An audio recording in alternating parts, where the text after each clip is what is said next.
تکبیر، اللہ اکبر، نعرہ رسالت، یا رسول اللہ، نعرہ حیدری، یا نعرہ حیدری، حیدری، محمد وآل محمد صلوات۔ اللہم صلی علی محمد وعلی محمد۔ رحم اللہ من قرأ الفاتحہ الی ارواح رسول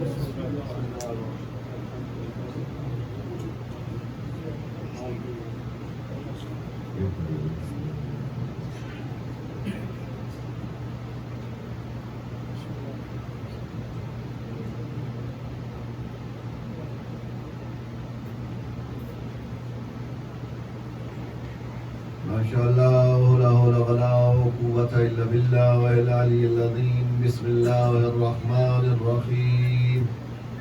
الحمد للہ یلا فی توحدہ ودنا فی تفردہ وجلا فی سلطانہ وعظما فی ارقانہ مجیدا لم یزل محمودا لا یزال بار المسموقات دائر المدہوبات جبار الارضین والسماوات سبوح قدوس رب الملائکۃ والروح طاغوس الکبریاء والامم الجبروت الصلاة والسلام على رسول النبی المکی المدنی العربی القرشی السراج المضيء والقوقب الدري صاحب الوقار والسكينة المدفون بأرض المدينة عاني الرسول المسدد والمحمود الأحمد المصطفى الأمجد بالقاسم محمد المصطفى صلوات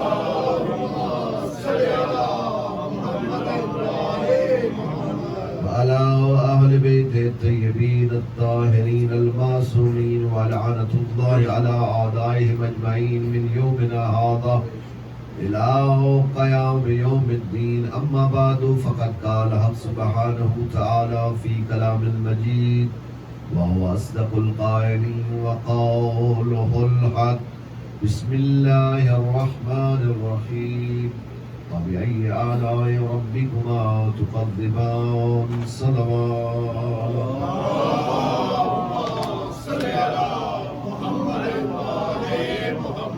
ابتدا ہے رب جلیل کے ببرکت نام سے جو صحرا میں چلتی ہوئی چیونٹیوں کے قدموں کی آہٹ کو سنتا ہے، اور درود و سلام محمد و اہل بیت محمد کی عزت و عظمت پر جنہوں نے اصغر جیسے معصوم کی نذرانہ دے کر اسلام کو زندہ ہو ڈالا۔ میرے مدد سامعین گرامی، سب سے پہلے دعا ہے مالک کائنات آپ کا اس مقدس مقام پہ آنا اپنی بارگاہ مقدس میں قبول فرمائے، اور ہمارے عشرہ محرم الحرام کی یہ جو مجالس ازاں ہیں اس ذکر کے صدقے میں مالک آپ تمام مومنین کی توفیقات خیر میں اضافہ فرمائے اور انہیں اپنی بارگاہ مقدس میں قبول فرمائے۔ جیسا کہ آپ جانتے ہیں کہ میں قرآن مجید کی لا ریب بے عیب بے مثل بے مثال لازوال باکمال مبین محقق مستقل کتاب کی سورہ رحمان کی کچھ آیات کا تذکرہ کر رہا ہوں آپ کی سماعتوں کی نظر، جس میں ارشاد رب العزت ہوتا ہے کہ تم میری کون کون سی نعمتوں کو جھٹلاؤ۔ اللہ کی ذات نے ہمیں اتنی نعمتیں عطا فرمائی ہیں جن کا ہم حقیقی معنوں میں شمار نہیں کر سکتے۔ ایسی نعمت ہے اللہ کی کہ ہم چاہیں بھی تو شمار نہیں کر سکتے ہیں۔ اگر ایک سانس جو آ رہی ہے رک جائے تو ہماری زندگی فنا کی طرح چلے جائے۔ ایک سانس جو ہم لیتے ہیں، اگر ایک سانس انسان کی رک جائے تو انسان کی زندگی جو ہے وہ ختم ہو جاتی ہے۔ تو ایک سانس اس کی نعمت ہے۔ آپ ہزاروں نہیں، لاکھوں نہیں، کروڑوں لگا لیں، جو اللہ نے آنکھیں دی ہیں وہ انسان نہیں دے سکتا۔ جو زبان خدا نے عطا فرمائی ہے وہ کوئی اور نہیں دے سکتا، اور پھر جو زبان میں تاثیر اللہ نے عطا کی ہے کوئی دے نہیں سکتا۔ وہ تیرا رب کریم ارشاد فرماتا ہے تیری زندگی کی ایک شام، تیری زندگی کی ایک شام جب ہوتی ہے تو اسے پیچھے نہیں کر پاتا، اور جب وہ شام ختم ہو جاتی ہے تو واپس نہیں لا سکتا ہے۔ میں وہ ہوں جو تجھے روزانہ ایک نئی صبح دے کر بتاتا ہوں میں وہ ہوں جو لیل و نہار کا مالک ہوں۔ میں بتاتا ہوں، کبھی کبھی اللہ اپنا تعارف خود بھی کراتا ہے، جیسے آیت الکرسی میں آتا ہے اللہ لا الہ الا هو الحی القیوم، وہ تیرا اللہ جو حی بھی ہے قیوم بھی ہے، یعنی اس کی جو حیات ہے اس جیسی زندگانی کسی کے پاس نہیں ہے، اور جیسا وہ قیوم ہے ویسا کوئی نہیں ہے۔ میرے معزز سامعین گرامی، خالق کائنات بتا رہا ہے کہ اے میرا انسان، تو میری بارگاہ میں آ، میری معرفت اختیار کر۔ دیکھو ہم نے معرفت لینی ہے تو کس سے لینی ہے؟ ایسے لوگوں سے معرفت لو جس پر اللہ کی نعمتیں ہی نعمتیں ہیں۔ تو آئے در اہل بیت سے بارگاہ امیر کائنات سے پوچھے ہیں مولا اس خالق کائنات کو کیسے پہچانتے ہو؟ تو آواز امیر کائنات، امیر ممکنات، مولا کل یہ آتی ہے کہ اے دنیا والو، اگر زمین کا فرش نہ ہوتا، آسمان کا شامیانہ نہ ہوتا، یہ لیل و نہار نہ ہوتے، یہ شجر نہ ہوتے، یہ ثمر نہ ہوتے، یہ بحر نہ ہوتے، نہ جبرائیل ہوتا، نہ میکائیل ہوتا، نہ اسرافیل ہوتا، کائنات کی کوئی چیز نہ ہوتی، نہ ہوائیں ہوتی، نہ فضائیں ہوتی، نہ ابر ہوتا، نہ سمندر، نہ پہاڑ، نہ شجر، نہ ثمر، کائنات کی کوئی چیز نہ ہوتی، ایک علی ابن ابی طالب ہوتا اور ایک وہ میرا رب ہوتا، میرے یقین میں کوئی فرق نہ آتا، میں ویسے ہی اس کی عبادت کرتا جیسے ابھی عبادت کرتا۔ اور میرا مولا امیر کائنات ارشاد فرماتے ہیں وجدتک اہلا للعبادہ، اے پروردگار عالم، میں جو تیری عبادت کرتا ہوں تجھے لائق عبادت سمجھ کر کرتا ہوں، لیکن ایسی عبادت نہیں کرتا ہوں کہ جنت کے لالچ کے لیے یا جہنم کے ڈر کے لیے، بلکہ علی تجھے لائق عبادت سمجھتا ہے، پھر تیری بارگاہ میں سجدہ کرتا ہے۔ میرے معزز سامعین گرامی، اللہ کی تعریف کے بعد میں آگے ہوں اپنے موضوع کی طرف کہ مرج البحرین کا تذکرہ کرنا ہے اور اس سیدہ کا تذکرہ کرنا ہے جس پر اللہ کی تمام نعمتیں ہیں۔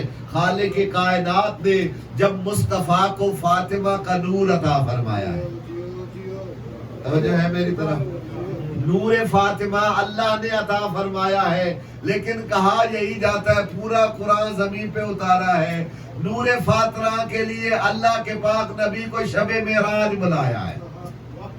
یعنی ایک نور ہے جو جناب امامت کا نور جو جناب ابو طالب کی نسل میں رکھا، ایک ہے نبوت کا جو عبداللہ کی نسل میں رکھا، ایک ہے نور فاطمہ کا، نور فاطمہ کو شب معراج دینے کے لیے، اس لیے تو کہا اِنَّا آتَيْنَكَ الْقَوْثَرَ، ہم نے تجھے کوثر کثیر عطا فرمایا ہے۔ ارشاد رب العزت ہوتا ہے جب مصطفیٰ گئے وہاں پر ایک ایپل پڑا تھا، ایک سیب پڑا تھا، کہا مصطفیٰ آئیے اور یہ سیب کھائیے، یا روایت بتاتی کہا جبریل لائیے، جبریل کہنے لگا اے محمد مصطفیٰ مجھے اجازت نہیں کہ میں اس کے قریب جاؤں۔ کہا کیوں؟ کہا چونکہ اس میں اللہ نے نور فاطمہ کو رکھا ہے، اس لیے آواز پروردگار آتی ہے کہ اے میرے حبیب ہم نے تجھے فاطمہ عطا فرمائی ہے، تجھے کوثر عطا فرمائی ہے۔ اور واقعاً جب عطائے ربی ہوتی ہے تو سورہ کوثر ایسی سورت ہے جس کے بارے میں ارشاد ہوتا ہے جو بندہ نماز میں سورہ کوثر کی تلاوت کرتا ہے جتنا اس نماز کا ثواب ہے اتنا کسی نماز کا ثواب ہے۔ اور اسی طرح سیدہ کی ذات پر بلند تر صلوات،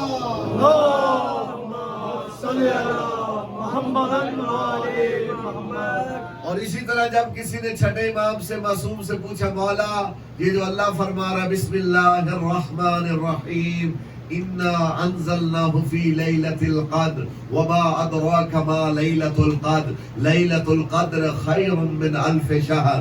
یہ خالق کائنات قرآن میں فرما رہا ہے کہ ہم نے اس قرآن کو نازل کیا ہے لیلۃ القدر میں، پھر فرمایا لیلۃ القدر خیر من الف شہر، ٹھیک، یہ 1000 مہینوں سے بہتر ہے۔ پھر ارشاد فرماتا ہے وما ادراک ما لیلۃ القدر، سارا مونٹریال تو جانتا ہے لیلۃ القدر ماہ سیام میں آتی ہے، ماہ رمضان میں آتی ہے، یا 19 ہوتی ہے، یا 21 ہوتی ہے، یا 30 یا 23 ہوتی ہے، ان تینوں میں ایک ہے، لیکن معلوم تو ہے، لیکن ہم تو چلو 3 رات میں کرتے ہیں، باقی 27 پہ کنفرم ہے نا۔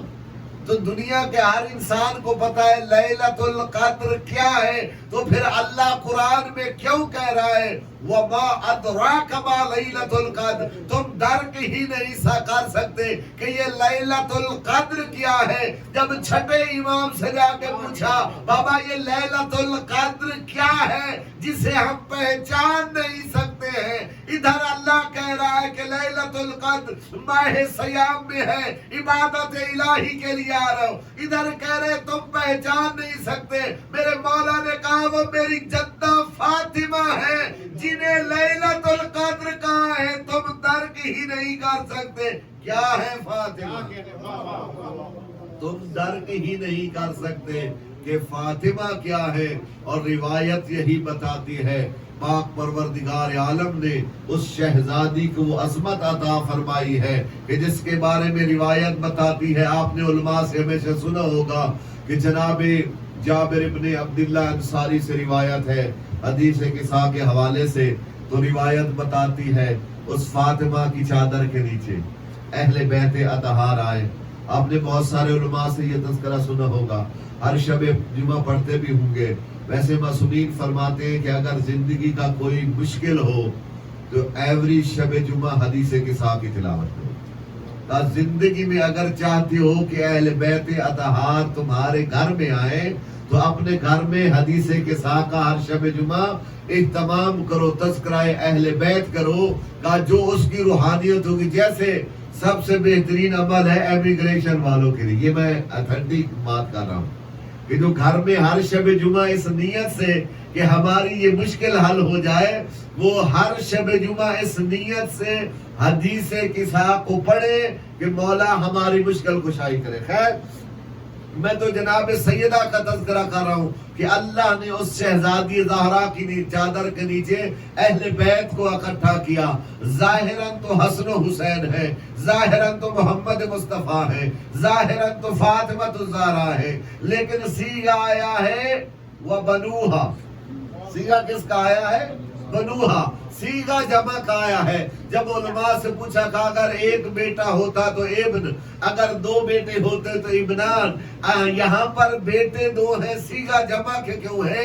کہا ظاہراً تو زہرا کی چادر کے نیچے وہ جو قصہ کے نیچے تھے وہ حسن و حسین تھے، حقیقت میں زین العابدین بھی ہیں، محمد باقر بھی ہیں، جعفر صادق بھی ہیں، موسی کاظم بھی ہیں، علی رضا بھی ہیں، محمد تقی بھی ہیں، علی نقی بھی ہیں، حسن عسکری بھی ہے، اور حجت القائم المہدی المنتظر۔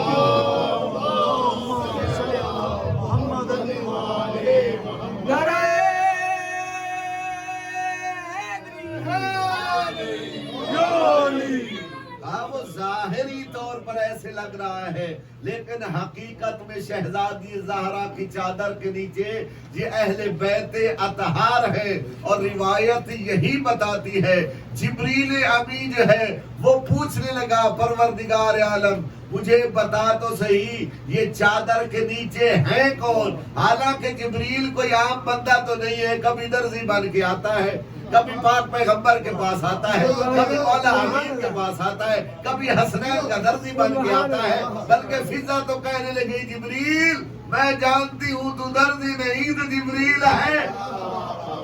کہا میں جانتی ہوں تو کوئی درزی نہیں بلکہ اب یہ جبریل دیکھیے ایک چادر ہو اس کے نیچے اتنے کیسے آ سکتے ہیں؟ کہا یہ خالق کائنات نے اس چادر کو ایسا کمال دیا ہے کہ ہمیشہ کائنات کے ہر شخص کو اس چادر کے نیچے جو آئے ہیں ان کے بارے میں بتاؤ۔ جبریل کے پوچھنے کا سبب کیا ہے؟ سبب یہی ہے، روایت بتاتی ہے، کہا سبب یہی ہے جب محمد ہوتے ہیں تو ایک نور، جب علی آتے ہیں تو ایک نور، جب فاطمہ ہو تو ایک نور، جب حسن ہو تو ایک نور، جب حسین ہو تو ایک نور، جب پانچوں کا نور ملتا ہے تو پھر جبریل بھی نہیں پہچان پاتا یہ چادر کے نیچے کون ہے۔ اللہ نے انہیں ایسا بنایا ہے کہ جبریل کو بھی پوچھنا پڑتا ہے پروردگار عالم بتا اس چادر کے نیچے کون ہے۔ میرا آواز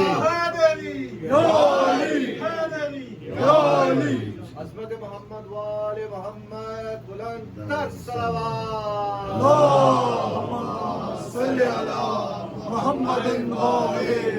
اور واقعاً خالق کائنات نے یہ جو اہل بیت بنائے ہیں ان کے ساتھ محبت کا نہیں کہا ہے، ان کے ساتھ مودت کا کہا ہے۔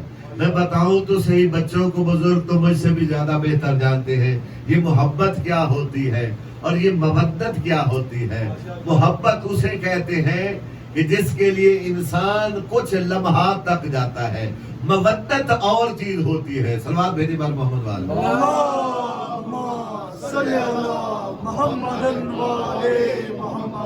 ہمیں اہل بیت سے محبت نہیں کرتی، محبت کسی سے بھی ہو سکتی ہے، محبت دولت سے ہو سکتی ہے، عزت سے ہو سکتی ہے، شہرت سے ہو سکتی ہے، جائیداد سے ہو سکتی ہے، اولاد سے ہو سکتی ہے، ذات سے ہو سکتی ہے، ہاں صفات سے ہو سکتی ہے، لیکن مودت صرف اہل بیت کے ساتھ ہوتی ہے۔ لیکن میں آپ کو بتانے کے لیے ایک مثال دے دیتا ہوں، مچھلی پانی سے مودت کرتی ہے، محبت نہیں کرتی۔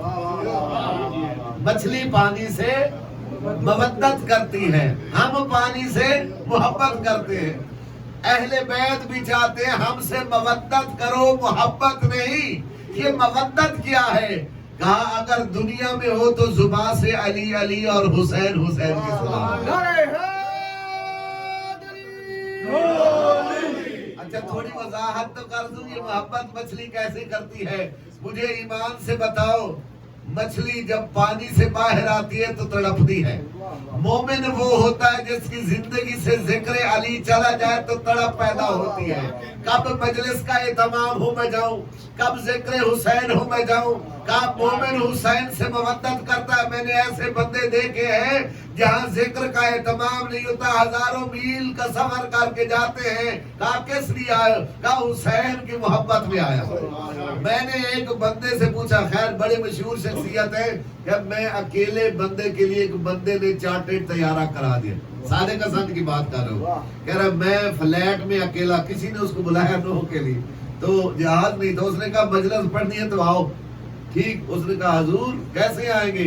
فلیٹ نہیں، کہا میں چارٹرڈ طیارہ کرا دیا۔ اور واقعاً وہ کہہ رہا ہے، اس سے پوچھا گیا تو رو رہا ہے، حضور رو کیوں رہے ہو؟ کہا صدقہ حسین کا ہے، میرے جیسے بندے کے لیے چارٹرڈ طیارہ، اور میں اکیلا ایسے پاؤں کر کے بیٹھا کہہ رہا تھا واہ حسین تجھ جیسا کوئی قریب نہیں۔ یہ محبت حسین ہے، یہ مودت حسین ہے۔ مچھلی کو پانی سے نکالو تو تڑپتی ہے، تڑپتی ہے یا نہیں؟ پھر تڑپنے کے بعد کیا ہوتا ہے؟ آپ اس کو کاٹ دو، کبھی منہ کھولتی ہے کبھی منہ بند کرتی ہے۔ آپ اس کو کاٹ دو، کاٹنے کے بعد ہانڈی چڑھا دو۔ جنہوں بندے سالن بنانا ہوتا ہے، ہوتا ہے سارے سمجھ آئیے میری بات کی، جن کو کھانا بنانا آتا ہے، مچھلی آپ ہانڈی پہ چڑھا دیں، سالن بنا لیں، بنانے کے بعد پلیٹ میں لگا دیں، لگانے کے بعد کھا لیں، کھانے کے بعد مچھلی بتائے گی پانی پیو۔ توجہ نہیں کی، میں نے محنت کی، آپ ہانڈی کی طرف چل گئے یا آپ کا دماغ کچن کی طرف چلا گیا۔ میں نے تو وہ بتانے کے لیے کہا کہ مچھلی پانی سے محبت نہیں مودت کرتی ہے۔ کوئی تو ایسے اہل بیت والے ہیں جو اہل بیت سے محبت نہیں مودت کرتے ہیں، کہتے ہیں اگر زبان کاٹ دو تو بھی علی کی صدا آگی، سولی پہ لٹکا دو تو بھی علی علی کی صدا آگی، تختہ دار سے بھی سب بیان دیتے ہیں، رہے گا ذکر علی ہم زبان دیتے ہیں۔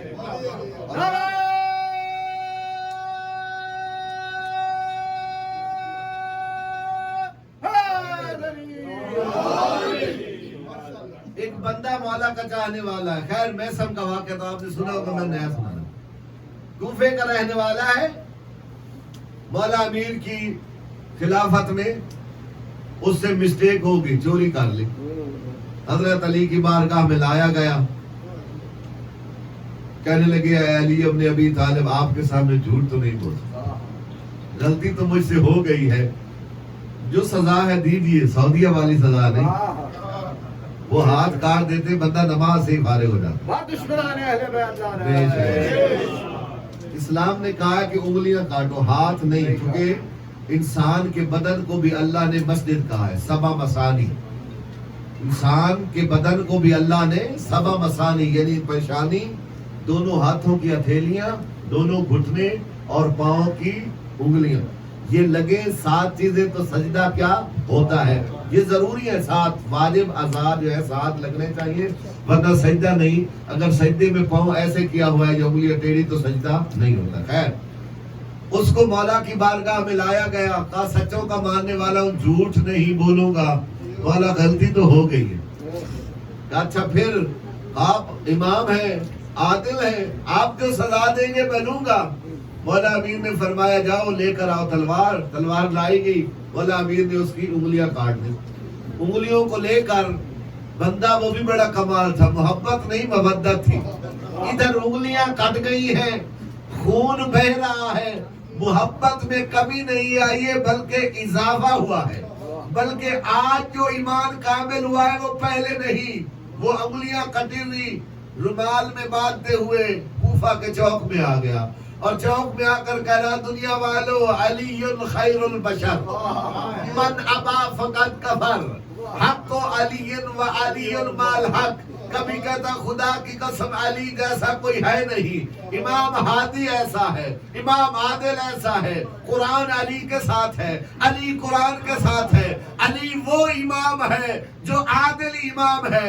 میں نے علی جیسا نہ کوئی سخی دیکھا ہے, نہ کوئی عادل دیکھا ہے, نہ کوئی کریم دیکھا ہے, نہ کوئی عظیم دیکھا ہے, نہ کوئی حسین دیکھا ہے, نہ کوئی شجاع دیکھا ہے, نہ کوئی کمال میں دیکھا ہے, نہ کوئی جمال میں دیکھا ہے, نہ کوئی زندگی کے کسی لمحے میں کامل ایسا دیکھا ہے جیسا میرا مولا علی ہادی ہے. لوگ اس کے قریب آ کے کہتے بڑا پاگل ہے, علی نے تیری انگلی کاٹ دی تو فضیلت بیان کر رہا.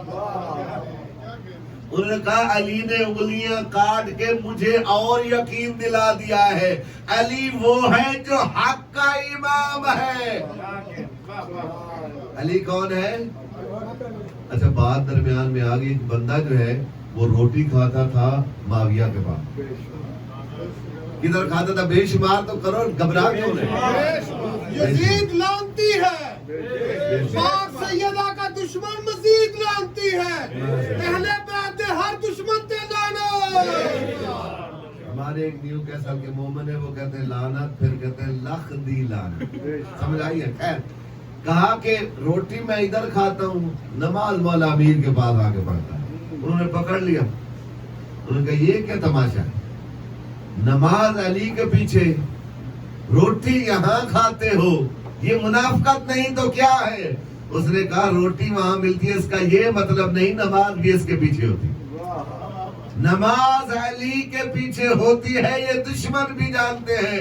اس نے کہا میں جانتا ہوں علی نے سزا دے کر جہنم کی آگ سے آزاد کیا ہے, میں اس علی کے فضائل نہیں پڑھوں تو اور کیا کروں. جب شام کا وقت ہو گیا, لوگ آئے علی ابن ابی طالب, آج سنا ہے آپ نے ایک بندے کی انگلی کاٹ دی. کہا کاٹ دی. کہا پھر کیا ہوا ہے؟ کہا وہ بندہ چوراہے پہ چلا گیا کوفہ شہر میں, وہاں جا کر آپ کے فضائل پڑھ رہا تھا, پورا دن فضائل کیے اور اس کا خون جاری رہا, پر اس کی محبت بڑھتی گئی. میرے مولا نے فرمایا اب اس کو بلا کے لاؤ. میرے مولا نے فرمایا اب اس کو بلا کے لاؤ. شام کو مولا امیر کے پاس آئے. میرے مولا نے فرمایا میں نے تجھے سزا دی ہے, تو نے میرے فضائل پڑھے. اس نے کہا خدا کی قسم کوئی اور ہوتا تو اپنے ووٹ بڑھانے کے لیے کہتا کوئی بات نہیں. آپ جانتے ہیں نا پاکستان میں بڑے ڈنڈی مار کا منصب اور ہے, عدالت اور ہے. اے علی تو عادل امام ہے اور حق کا امام ہے. میں تیرے حق کے فیصلے کو دیکھ کر تیری فضائل پڑھ رہا ہوں. کہا پہلے کم تھا اب زیادہ ہوگی. میرے مولا نے فرمایا پھر وہ انگلیاں کہاں ہیں؟ کہا انگلیاں یہاں ہیں. کہا پھر ان کو جوڑ دو. کہا پھر ان انگلیوں کو جوڑ دو. اس نے انگلیاں جوڑی تو ہاتھ ٹھیک ہو گیا. سارے صحابہ پوچھنے لگے یا علی یہ کیا ہے؟ کہا وہ اس کے گناہ کی سزا تھی، یہ علی کے فضائل کی جزا ہے.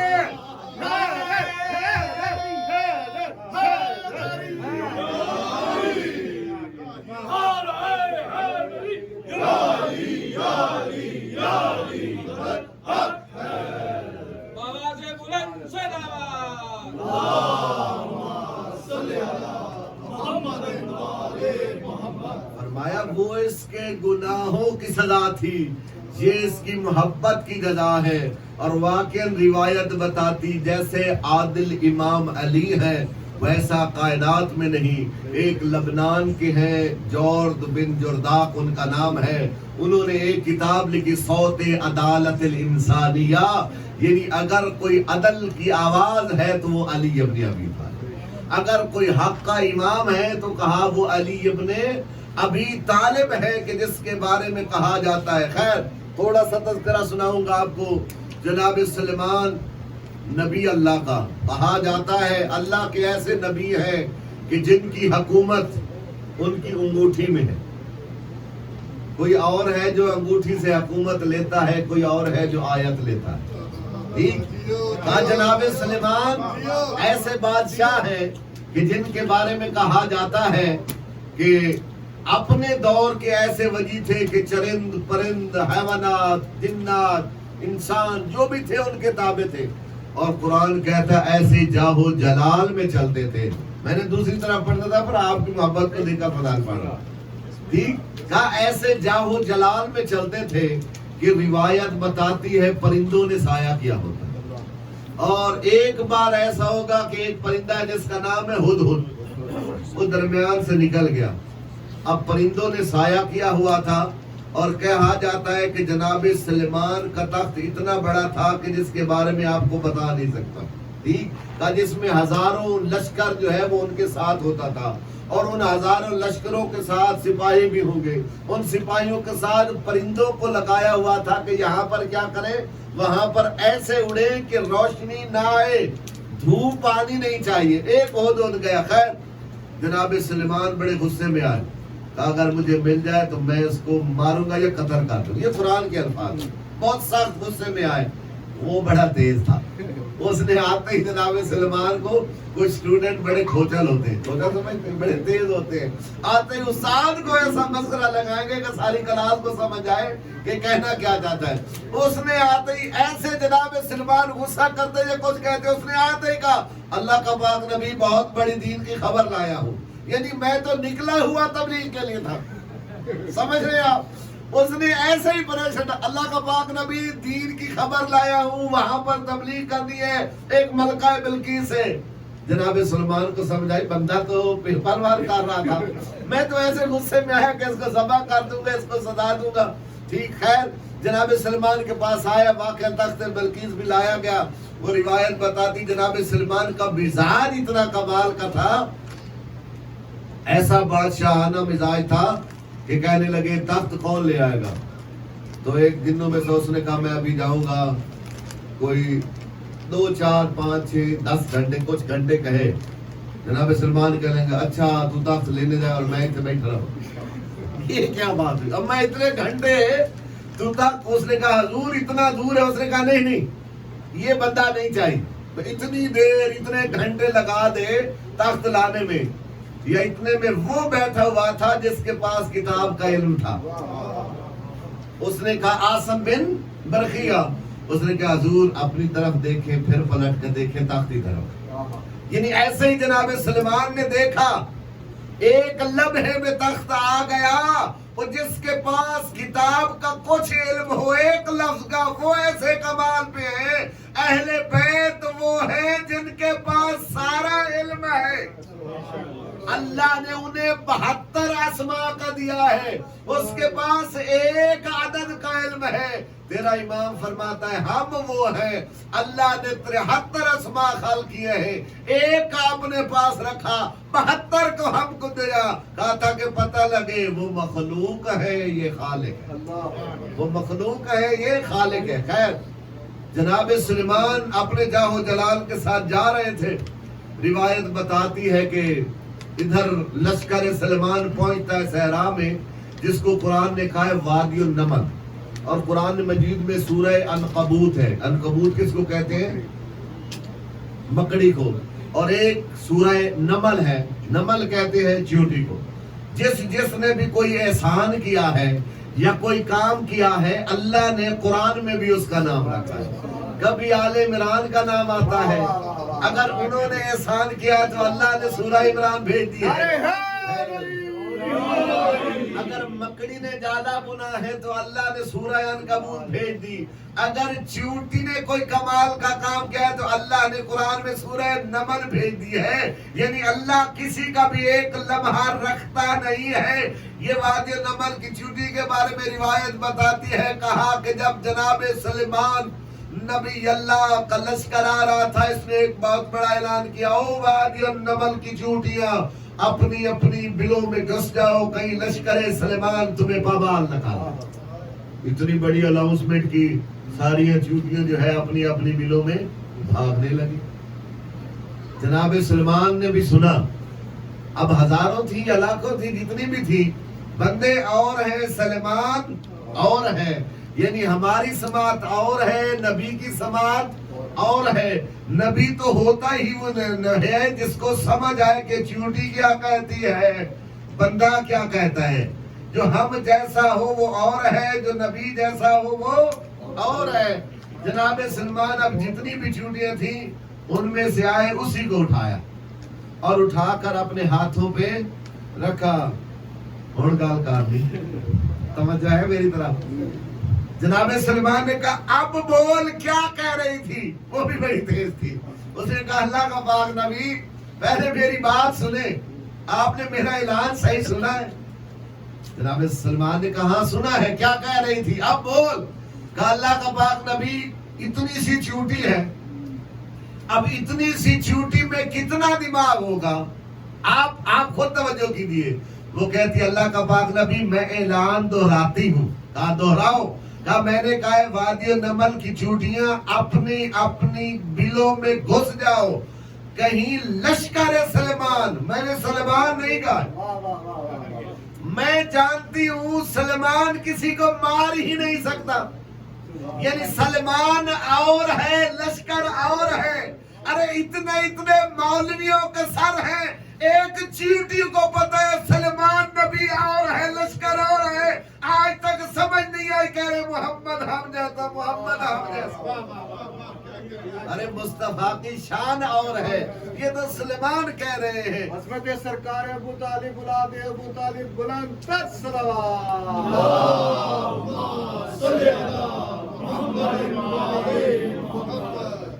جناب سلیمان نے کہا ٹھیک ہے تیرا اعلان سن لیا ہے، اور اس نے اب ایک اور بات کی، سناؤں میں؟ آپ کو لطف آ رہا ہے؟ ارے حیدری، اس نے کہا اللہ کا پاک نبی ایک بات کی آج مجھے سمجھ آ گئی ہے، اعلان تو میں نے کیا ہے، اس سے پہلے میری کوئی بات نہیں ہوگی، پر اب میرا کوئی بھی ثانی نہیں۔ جناب سلیمان نے پوچھا وہ کیوں؟ کہا دیکھو آپ ہیں سلیمان بادشاہ، چرند پرند حیوانات جمادات نباتات ہر چیز تیرے تابع، اس کائنات میں کوئی تو اس سے بڑا ہے ابھی؟ جناب سلیمان کہتے نہیں۔ کہا پھر تیرے قدم زمین پہ ہیں، میں نے تیرے ہاتھوں پہ اپنے قدم، تو مجھے بتا جسے سلیمان جیسا اٹھائے اس جیسا کوئی کیسے؟ اس سے پہلے میری کوئی اوقات نہیں ہوگی، لیکن آج کے بعد بڑا بڑا مقام میں لوگ میرا تذکرہ کریں گے، یہ وہ ہے جسے جناب سلیمان نے اٹھایا ہے۔ میں کہوں گا مونٹریال کے مومنین اگر ایک سلمان نبی کسی چیوٹی کو اٹھائے وہ کہتی اور اتراتی ہوئی نظر آتی ہے مجھ جیسا کون وہ علی ابن ابی طالب کس عظمت کا مالک ہے جسے فخر سلیمان محمد مصطفیٰ اپنے دوش پر اٹھا کر کہتے اے علی خرامے سنم توڑ گا.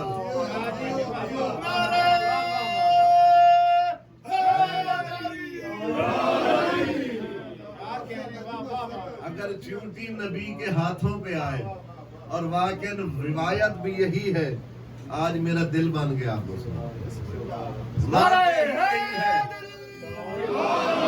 جناب علی ابن ابی طالب جب ممبر پہ بیٹھے ہیں نا ممبر پہ ایک صحابی تھا جس کا نام تھا ساسا بن سوہان. کیا نام تھا؟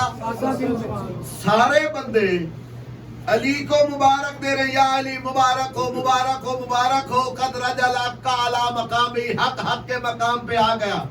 میرے مولا امیر علیہ الصلوۃ والسلام نے فرمایا میں تو امام تھا تخت ملتا یا نہ ملتا وہ ساسا بن سوہان کسی صحابی کو مبارک نہیں دے رہا بلکہ ممبر کے قریب آ کے کہتا ہے تجھے مبارک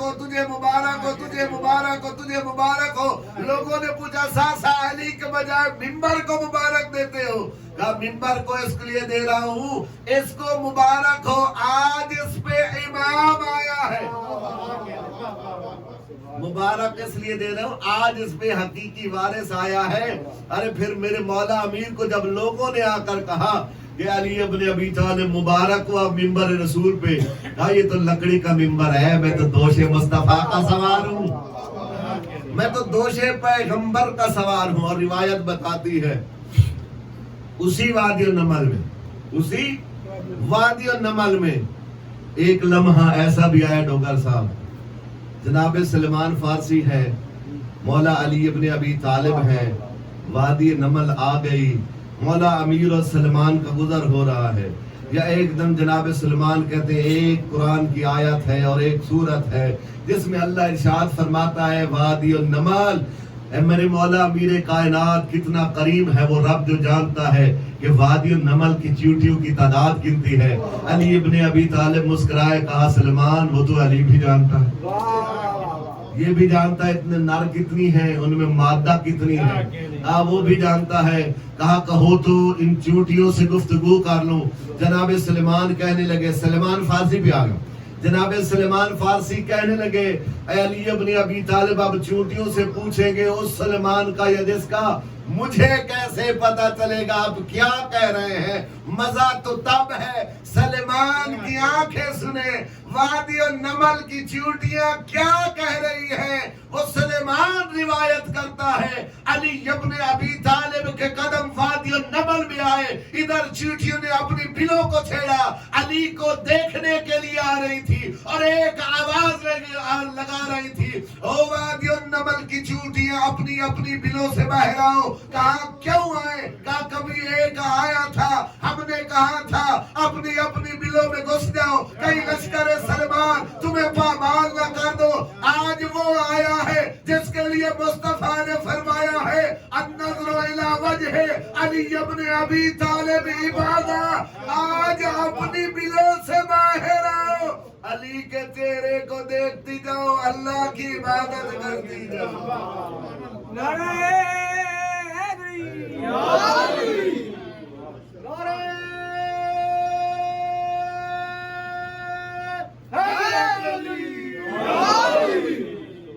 آج اپنی اپنی بلوں سے باہر آؤ.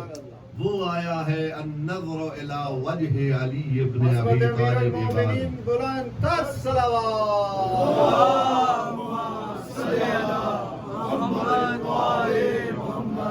چونکہ کہا جاتا ہے علی ایسا ہادی ہے جس کو زندگی کے ہر لمحے میں آپ پانی کے ہر چیز کے کچھ وجود ہوتے ہیں. 3 بے فائدہ ہوتے ہیں ایک فائدہ دیتا ہے. کیسے فائدہ دیتا ہے؟ اگر میں کہوں پانی جب تک پانی یہاں نہ آئے اس وقت تک کوئی فائدہ نہیں. اس کو کہتے ہیں وجود حقیقی. ایک ہوتا ہے وجود ذہنی، میں ذہن میں پانی کہتا رہوں پانی نہیں آئے گا، میں لکھتا رہوں کوئی نہیں آئے گا، میں بولتا رہوں کچھ نہیں ہوگا، یعنی لفظی ہو، قطبی ہو، ذہنی ہو، یہ تین وجود کتنے؟ میں ویسے پانی پیتا نہیں شادی کو میں نے پہلے دن ہی بتایا، کوئی بات نہیں، سلوات دینے محمد کا محمد بلند صلوات میں تو بتا رہا ہوں ہر چیز کے چار وجود ہوتے ہیں، تین نقلی ہوتے ہیں، ایک اصلی ہوتا ہے بھئی تین کا کوئی فائدہ نہیں، آپ لکھتے رہو پانی پانی آ نہیں جائے گا، آپ بولتے رہو پانی پانی آ نہیں جائے، پانی تب آئے گا جب اٹھا کے لاؤ گے اور اس کا وجود ہو، یعنی لفظی ہو، ذہنی ہو اور قطبی ہو، کوئی فائدہ نہیں۔ ایک ہوتا ہے وجود حقیقی، حقیقی وہ ہوتا ہے یہ پانی آگے، اس کو کہتے ہیں وجود حقیقی، ٹھیک؟ کہ ہر چیز کے چار وجود ہوتے ہیں، تین بے فائدہ ہوتے ہیں، ایک حقیقی ہوتا ہے، لیکن پوری کائنات میں ایک علی ایسا ہادی ہے جس کے چاروں وجود ہی کمال میں ہے۔ پروردگارہ کیسے کمال میں ہے؟ کہا علی بولو تو بھی ثواب ہے، علی سوچو تو بھی ثواب ہے، علی لکھو تو بھی ثواب ہے، اور علی کے بارے میں علی آ جائے تو ان کا دیکھنا اللہ کی عبادت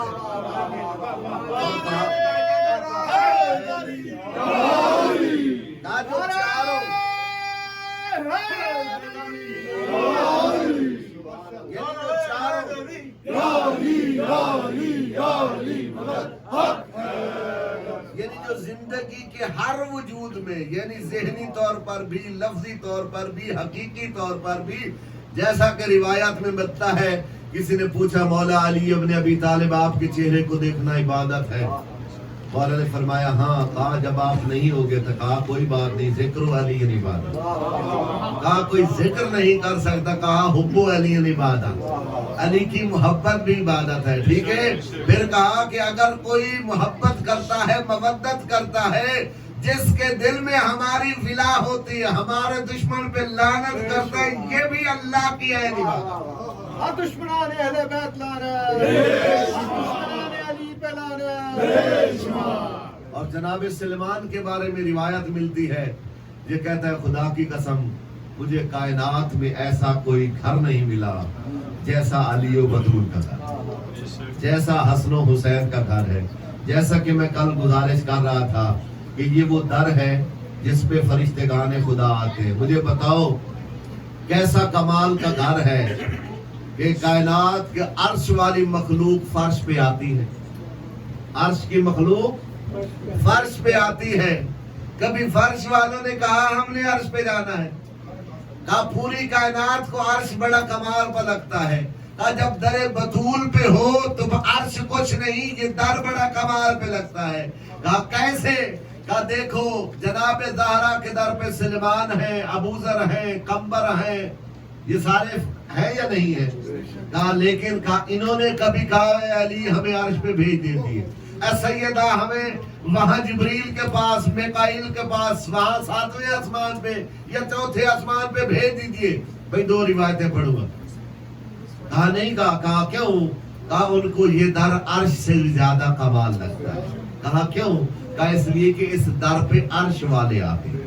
اور جناب سلمان کے بارے میں ایک روایت اور مسائل پڑھوں گا، دمن وقت میں دن گنجائش نہیں ہے۔ جناب سلمان سے کسی نے پوچھا ہے سلمان ہمیں بتائیے اس گھر کے دروازے کا رنگ کیا جس پہ تو جاتا ہے، بوسے دیتا ہے، سجدے کرتا ہے، اپنی ریش سے صفائی کرتا ہے؟ وہ جناب سلمان کا جواب سنیں گے جن کے دل میں مودت ہے، سیدہ کا احترام ہے۔ جناب سلمان کہتے ہیں مجھے قسم ہے اس سیدہ کی عظمت کی، میں نے کبھی نگاہیں اٹھا کے اس در کو دیکھا نہیں۔ کہا کیوں؟ کہا اس لیے چونکہ وہ در بطول کا در ہے، وہ گھر جناب زہرا کا گھر ہے۔ اور ایک ہی فضیلت کا جملہ روایت بتاتی ہے، اس گھر کی کنیز وہ ہوتی ہے جس کی ہاتھ کی روٹیاں اللہ قرآن سورہ دہر میں تذکرہ کرتا ہے۔ اور واقعاً ایک جملہ جناب فضہ کا سن لیں، جب جناب فضہ سے کسی نے کہا، حالانکہ جناب سلمان سے کہنے لگی اے سلمان تو گھر کے باہر ہے، میں گھر کے اندر ہوں، میرا مرتبہ زیادہ ہے، تیرا مرتبہ کم ہے۔ جب مولا امین سے آ کر پوچھا کہ اے علی ابن ابی طالب، جناب فضہ یہ کہتی ہوئی نظر آئی ہے کہ اے سلیمان میں اور ہوں، تو اور ہے۔ میرے مولا امین نے فرمایا سلیمان فضہ سچ کہہ رہی ہے، جس گھر میں رہتی ہے وہ زہرا کا نام، چونکہ فضہ وہ بی بی ہے کہا جسے مصطفیٰ نے بیٹی کہا ہے، علی نے بہن کہا ہے، زہرا نے بہن کہا ہے۔ کہا جانتے ہو فضہ کون ہے؟ کہا سب کو چھوڑ کے آئی ہے، لیکن کہا ہم نے پھر کمال یہ دیا ہے میرے حسن حسین اسے ماں کہتے ہیں۔ یہ گھرانہ بڑا کریم ہے۔ آج کربلا والوں کا ذکر کرنا ہے۔ کن کا ذکر کرنا ہے؟ کچھ اصحاب کا ذکر کروں گا، کل سے انشاءاللہ اولاد زہرا کا ذکر کروں گا۔ اور میرے معزز سامعین گرامی، رونے کے لیے کربلا اور زینب ہی کا عزاداران مظلوم کربلا جنہوں نے پرسہ دینا ہے، میرا جی چاہتا ہے آج اس صحابی کا تذکرہ کروں جسے حر ریاحی کہتے ہیں۔ مولا کے بہت سارے صحابی ہیں، حبیب بھی ہیں بچپن کے ساتھی، کہا جاتا اتنے ضعیف تھے کہ جن کے بارے میں کہا جاتا ہے کہ اپنے پلکوں پر پٹی باندھی تھی تاکہ جنگ کر سکیں۔ اسی طرح حر کے بارے میں آپ جانتے ہیں، میں 2 دن پہلے کہا رہا تھا، مولا حسین کی ذوالجناح کی لگام میں ہاتھ ڈال کر روکا۔ جب روکا تو میرے مولا حسین نے کہا تیری ماں تیرے غم میں بیٹھے گی۔ آپ جانتے ہیں حر نے کیا کہا تھا؟ حر کہنے لگا مولا آپ میری ماں کے بارے میں کہہ دیتے لیکن آپ کی ماں کا نام زہرا ہے، تیری ماں کا نام بطول ہے، میں اس بطول بی بی کے بارے میں اپنے لب نہیں کھول سکتا ہوں۔ میرے مولا پہچان گئے کہ حر کو جس دل میں احترام فاطمہ ہو اس کی بخشش ضروری ہے، جس دل میں عزت سیدہ ہو اس کی بخشش ضروری ہے۔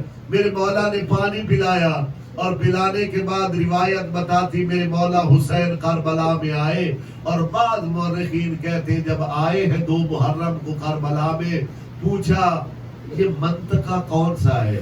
کسی نے کہا ہادہی غاضریہ، اس جگہ کا نام غاضریہ ہے، کسی نے کہا نینوا، کسی نے کہا کربلا، بس کربلا کا نام آنا تھا۔ میرے آقا حسین ابن علی نے اس زمین کو خریدا، اور خریدنے کے بعد روایت بتاتی ہے قوموں کو بلایا اور بلا کر کہا کربلا والو یہ جو زمین ہے، کسی شاعر نے ایک بڑا کمال کا جملہ لکھا ہے، کہتے ہیں لوگ جائیداد لیتے ہیں اولاد کے لیے، حسین ابن علی نے کربلا کی زمین خریدی ہے بیٹوں کی قبروں کو بنانے کے لیے۔ روایت بتاتی 60,000 درہم یا دینار میں میرے آقا نے زمین کو خریدا۔ خریدنے کے بعد کہا کیوں لوگوں، ہو سکتا ہے ہماری شہادت ہو جائے، اپنے بچوں کو بھیجنا ہمارے لاشوں پہ ان کو دفن کر دیں، اگر آپ کے نوجوان نہ آ سکے تو اپنے بچوں کو بھیج دینا، یا اپنی عورتوں کو بھیج دینا، یا اپنے بزرگوں کو بھیج دینا۔ اگر مجھ حسین کا کوئی مہمان آئے تو اسے 3 دن مہمان رکھنا، یعنی مجھ حسین کا کوئی زائر آئے۔ روایت بتاتی کربلا میں خیمے لگ گئے ہیں، عزاداران مظلوم کربلا جب شب عاشور آئی ہے، جنہوں نے پرسہ دینا ہے، روایت بتاتی ہے یہ ان قبیلوں نے 7 محرم سے پانی بند ہو گیا ہے، اب خیام میں اللہ تاش کی صدا آ رہی ہے۔ جناب سکینہ کہتی چچا عباس میرا اصغر بڑا پیاسا ہے، چچا بچے پانی مانگ رہے۔ روایت بتاتی ہے یہ حر ایک لمحہ کے لیے رکا ہے، ادھر خیام حسینی ہے، ادھر قوم اشقیاء کے خیام ہے، یا حر کے کانوں میں بچوں کے رونے کی صدا آئی، کہا میں نے بڑا ظلم کیا ہے، اے حر اپنے گریبان میں جھانک، تو حسین ابن علی کو کربلا میں لایا ہے، اب رسول زادیاں اب